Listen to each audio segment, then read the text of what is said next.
En ce moment précis, pendant que vous regardez ceci, 3i Atlas pourrait allumer ses moteurs derrière le Soleil, et personne sur Terre ne peut le voir. Le 29 octobre 2025 à 11h47 temps universel, cet objet de la taille de Manhattan a atteint son point le plus proche du Soleil, le périhélie, voyageant à plus de 200 000 km/h. Et selon Avi Loeb de Harvard, c'était le moment parfait pour exécuter la technique de changement de trajectoire la plus efficace qui existe en mécanique orbitale. Ça s'appelle une manœuvre d'Aubert. Et si 3i Atlas en a exécuté une, nous le saurons dans 8 jours quand il réapparaîtra de l'autre côté du Soleil, le 11 novembre, parce que sa trajectoire aura changé. Et ça signifie que quelque chose avec de la propulsion voyage entre les étoiles. Laissez-moi vous expliquer exactement ce qu'est une manœuvre d'Aubert et pourquoi Avi Loeb dit que si cet objet est artificiel, maintenant est exactement quand il le ferait. Une manœuvre d'Aubert porte le nom du physicien allemand Hermann Aubert, l'un des pères fondateurs de la fusée. En 1923, Aubert a proposé quelque chose de contre-intuitif. Si vous voulez changer votre trajectoire dans l'espace de la manière la plus efficace possible, vous ne brûlez pas de carburant quand vous êtes loin du Soleil. Vous ne le brûlez pas quand vous voyagez lentement. Vous le brûlez au périhélie, le point de vitesse maximale, le plus près du Soleil, en tombant dans le puits gravitationnel le plus profond. Pourquoi? Parce que l'énergie cinétique est proportionnelle au carré de la vitesse. Quand vous voyagez 2 fois plus vite, vous n'avez pas 2 fois plus d'énergie, vous avez 4 fois plus d'énergie. Et quand vous allumez vos moteurs à ce moment de vitesse maximale, chaque kilogramme de carburant que vous brûlez produit un changement de vitesse beaucoup plus grand que si vous le brûliez n'importe où ailleurs. La NASA appelle ça l'effet Aubert. Et il l'utilise pour toutes les missions interplanétaires. La sonde Parker Solar Probe de la NASA utilise des manœuvres d'Aubert à chaque survol de Vénus. Chaque fois qu'elle passe près de Vénus, la gravité de la planète accélère la sonde. Et puis, juste au point de vitesse maximale, elle allume ses moteurs. Le résultat est qu'elle atteint des vitesses qui seraient impossibles à réaliser en brûlant du carburant n'importe où ailleurs. Parker Solar Probe est actuellement l'objet fait par des humains le plus rapide jamais créé. 176 km par seconde. Et elle a réussi ça avec des manœuvres d'Aubert. Voyager 1 et 2 ont utilisé des assistances gravitationnelles, qui sont des versions passives de manœuvres d'Aubert. Ils ont exploité la gravité de Jupiter, Saturne, Uranus et Neptune pour accélérer sans brûler de carburant. Mais s'ils avaient eu des moteurs assez puissants pour les allumer pendant ces survols, ils auraient atteint des vitesses encore plus grandes. Ce n'est pas de la science marginale, ce n'est pas de la spéculation, c'est de la physique fondamentale. C'est comme ça que la mécanique orbitale fonctionne. Et toute civilisation assez avancée pour voyager entre les étoiles le saurait. Et voici le problème. 3i Atlas fait exactement ce qu'une sonde artificielle ferait si elle voulait changer sa trajectoire sans être détectée. Il a atteint le périhélie pendant la conjonction solaire. Ça signifie qu'au moment exact où il devrait exécuter une manœuvre d'Aubert, il était directement derrière le Soleil, complètement invisible pour tous les télescopes terrestres de la planète. Le 21 octobre, 3i Atlas s'est glissé derrière le Soleil. Et il restera invisible jusqu'au 11 novembre, 21 jours d'obscurité totale. Et juste au milieu de cette période, le 29 octobre, il a atteint le périhélie, le point de vitesse maximale. Le point où une manœuvre d'Aubert serait la plus efficace, et personne n'a pu le voir. Avi Loeb ne dit pas que c'est définitivement artificiel. Il dit que la possibilité doit être considérée. Le 25 octobre, 4 jours avant le périhélie, Loeb a publié un article avec une question directe. Je cite, « Est-ce une coïncidence que le moment optimal pour l'observation de 3i Atlas se trouve être pendant la même période où l'objet est caché des télescopes terrestres, ou est-ce potentiellement intentionnel ?» Fin de citation. Relisez ça.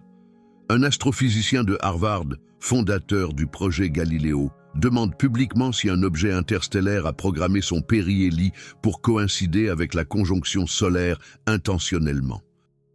Parce que s'il l'a fait, alors il pourrait exécuter une manœuvre d'Aubert sans que personne ne le voie. Et dans une autre interview, le 30 octobre, Loeb a dit quelque chose d'encore plus direct. Je cite, « La possibilité éloignée d'une manœuvre d'Aubert doit être considérée sérieusement comme un événement signe noir de faible probabilité, mais avec des implications énormes pour l'humanité. » Fin de citation.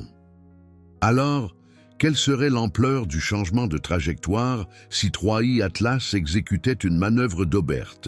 Faisons les calculs. Au périhélie, 3I Atlas voyage à environ 61 km par seconde par rapport au Soleil. S'il a de la propulsion, et s'il allume ses moteurs au périhélie, chaque mètre par seconde de ΔV qu'il produit est multiplié par l'effet Aubert. La formule est ΔV effectif égale ΔV du moteur fois 1 plus 2 fois la vitesse orbitale divisée par la vitesse d'échappement. Pour 3I Atlas, au périhélie à 203 millions de kilomètres du Soleil, voyageant à 61 km par seconde, le multiplicateur d'Aubert est environ 2,5. Ça signifie que chaque kilomètre par seconde de ΔV du moteur produit 2,5 km par seconde de changement de vitesse effectif. Si 3I Atlas a un moteur qui peut produire ne serait-ce qu'1 km par seconde de ΔV et qu'il l'allume au périhélie, il obtient 2,5 km par seconde de changement de trajectoire. C'est suffisant pour altérer significativement son orbite, suffisant pour changer son angle de sortie du système solaire, suffisant pour viser une destination spécifique au lieu de simplement voler en ligne droite vers l'espace interstellaire. Et voici l'important. Il n'a pas besoin de beaucoup de carburant, il n'a pas besoin d'un moteur massif. Une manœuvre d'Aubert est si efficace que même une petite quantité de propulsion produit de grands changements. Maintenant, la question évidente est comment saurons-nous si 3I Atlas a exécuté une manœuvre d'Aubert? La réponse est simple. Quand il réapparaîtra le 11 novembre, nous calculerons sa trajectoire après le périhélie et nous la comparerons aux prédictions d'avant le périhélie. Les astronomes suivent 3I Atlas depuis sa découverte le 1er juillet 2025. Ils ont calculé son orbite avec une haute précision. Ils savent exactement où il devrait être après le périhélie s'il se comporte comme une comète naturelle affectée seulement par la gravité et le dégazage. Le dégazage crée une accélération non gravitationnelle. Quand une comète se réchauffe, la glace se sublime et les jets de gaz agissent comme de petits moteurs fusées. Cela change légèrement l'orbite. Mais les changements sont prévisibles. Les astronomes peuvent les modéliser. Ils peuvent estimer combien la trajectoire changera en fonction de la quantité de dégazage observée. Mais une manœuvre d'Aubert produit un changement différent. C'est directionnel, c'est contrôlé, c'est beaucoup plus grand que ce que le dégazage naturel expliquerait. Et si nous voyons ce type de changement quand 3I Atlas réapparaîtra, alors nous savons que quelque chose de plus que la gravité et le dégazage affecte son mouvement. Avi Loeb a déjà déclaré quoi chercher. Je cite, « Si la trajectoire de 3I Atlas après le périhélie diffère significativement des prédictions basées uniquement sur les forces gravitationnelles et le dégazage, alors nous devons sérieusement considérer l'hypothèse de propulsion artificielle. » Fin de citation. 227 observatoires attendent le 11 novembre. Le réseau international d'alerte aux astéroïdes, IAWN, a activé une campagne de surveillance officielle. Le télescope spatial James Webb a du temps d'observation programmé. Hubble est assigné. Plusieurs télescopes terrestres au Chili, à Hawaï, en Espagne, en Australie sont coordonnés. Ils vont tous capturer la position exacte de 3I Atlas au moment où il réapparaîtra. Et dans les premières 24 à 48 heures, nous aurons des données de trajectoire. Nous saurons s'il s'est déplacé là où il devrait être, ou s'il est ailleurs. Et s'il est ailleurs, si sa vitesse a changé, si son angle a changé, alors la conversation change. Parce que c'est une preuve de propulsion. Et les comètes n'ont pas de propulsion. Les comètes sont des roches glacées. Elles n'ont pas de moteur. Elles ne peuvent pas exécuter de manœuvre d'Aubert. Seule la technologie peut faire ça. Maintenant, parlons de pourquoi la conjonction solaire est le scénario parfait pour ça. Parce que ce n'est pas juste que personne ne peut le voir. C'est que ça crée un déni plausible. Si 3i Atlas allumait des moteurs pendant qu'il est visible, tous les télescopes sur Terre le détecteraient.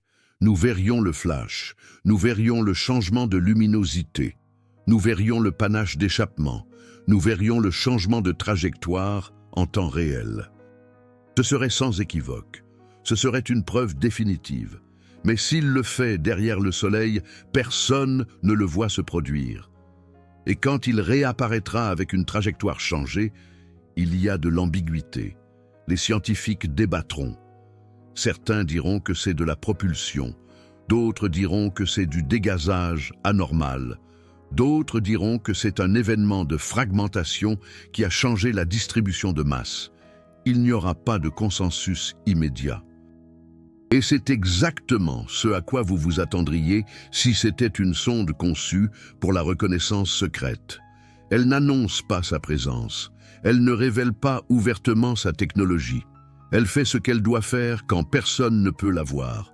Et elle laisse juste assez d'ambiguïté pour que les scientifiques passent des années à débattre. L'hypothèse de la forêt sombre propose exactement cela.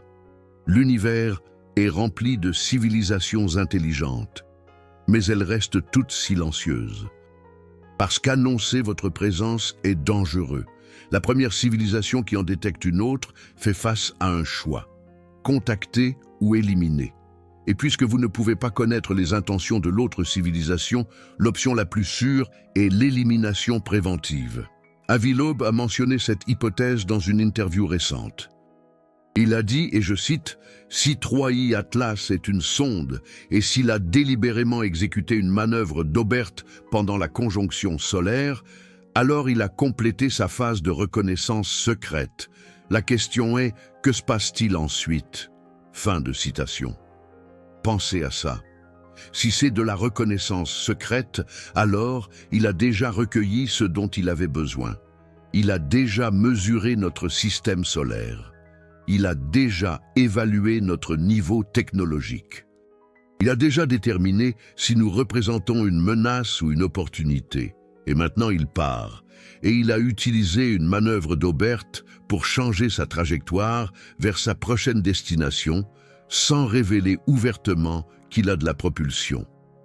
Avant de continuer, je veux prendre un moment pour vous reconnaître. Cette chaîne existe grâce à votre soutien.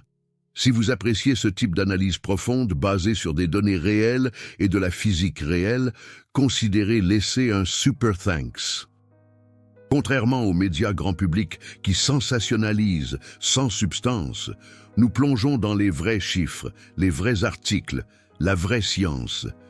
Votre soutien nous permet de continuer à produire ce niveau de contenu. Et ça aide à démocratiser l'accès à la connaissance scientifique de pointe. Parce que tout le monde mérite de comprendre ce qui se passe dans notre système solaire en ce moment. Alors, quels sont les scénarios possibles pour quand 3i Atlas réapparaîtra le 11 novembre? Scénario 1, pas de changement de trajectoire. 3i Atlas réapparaît exactement où les prédictions gravitationnelles disaient qu'il devrait être.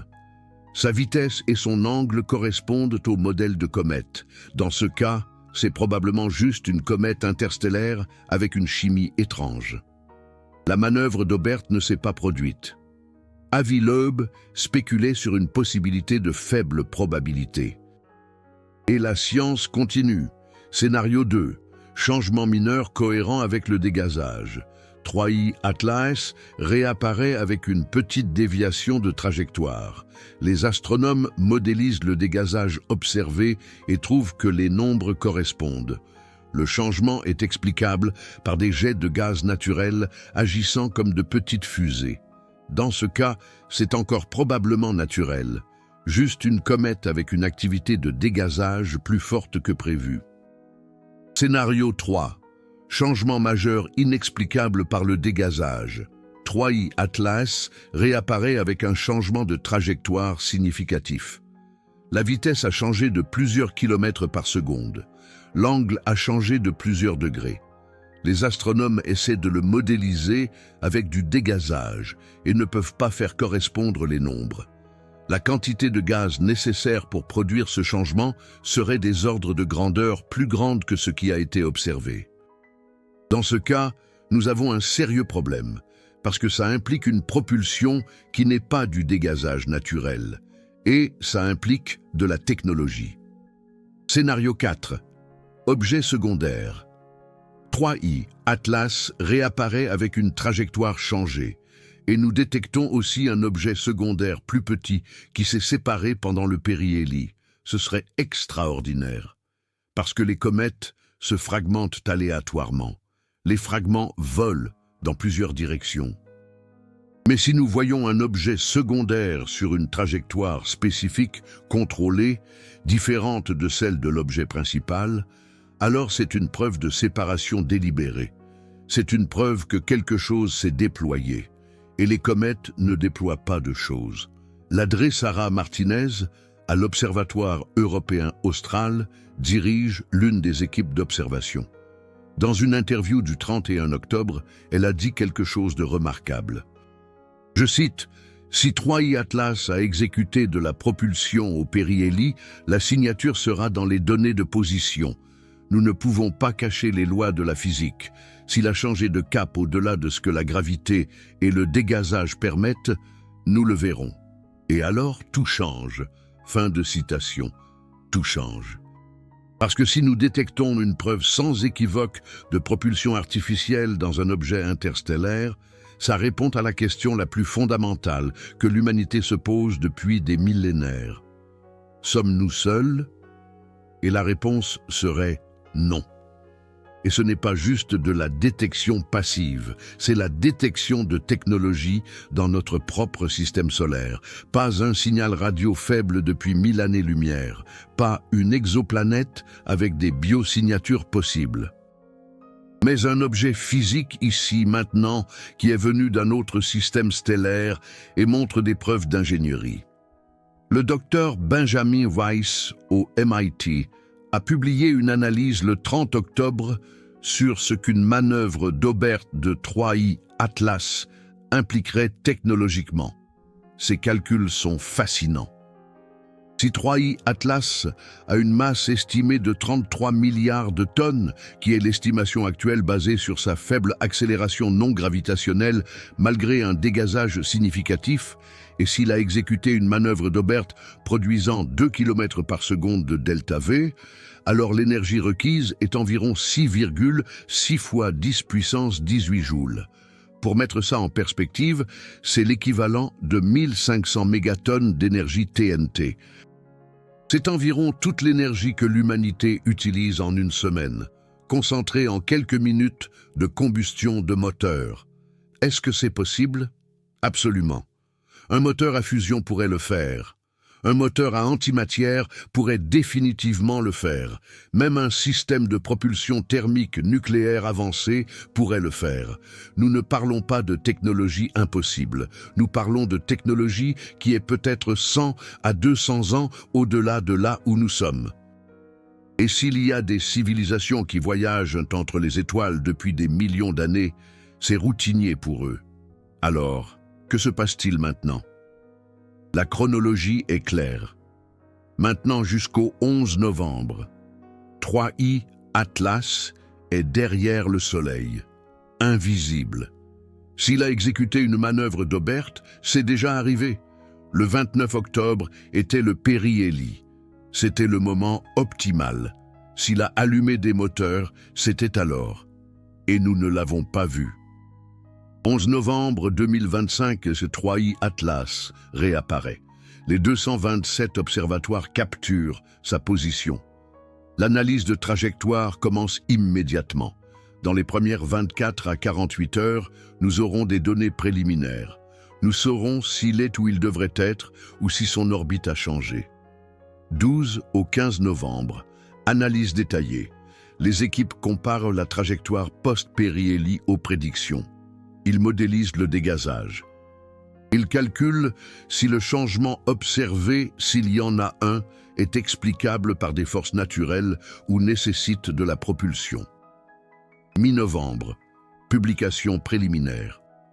Avi Loeb et d'autres scientifiques publieront des analyses initiales. Le débat scientifique commence. Les médias couvrent l'histoire. Le public l'apprend. 19 décembre 2025. Approche la plus proche de la Terre.